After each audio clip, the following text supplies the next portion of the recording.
Aku nak tanya korang, tak kisahlah korang kerja apa pun kan, korang suka tak kalau korang tengah buat kerja kan, lepas tu ada orang memerhati korang, like betul-betul tenung apa yang korang buat. Kadang aku pun tak tahulah, setiap kali aku buat video dekat luar, orang tengah perhatikan aku macam aku tengah bercakap seorang-seorang, macam aku ni gila. Cubalah kita letak situasi lain Okay, korang nampak makcik cleaner tengah sapu sampah dekat dalam mall yang ramai orang tu. Adakah orang akan perhatikan betul-betul apa yang makcik cleaner tu tengah buat? Tengah sapu sampah, tengah lap cermin. Tak kan? Kita orang ni as a content creator, orang public akan perhatikan setiap langkah kita orang, setiap percakapan kita orang live.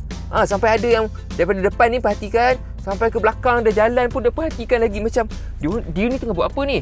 Masalahnya sekarang ni ramai orang suka tengok konten tapi tak suka buat konten. So berbalik pada soalan tadi, kenapa kalau content creator buat video dekat luar orang duk perhatikan, tapi kalau pekerjaan lain orang tak perhatikan sangat? Sebab rare kot content creator ni. So untuk content creator pula, korang just abaikan je lah.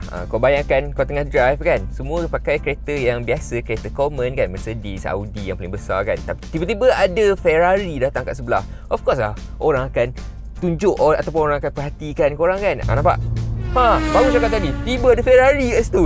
Mata aku pun akan, oh Ferrari lah. Kau tak boleh nak halang orang untuk nak stop tengok kereta kau. Ingat satu benda je, kau tengah bekerja and kau tak buat salah pun.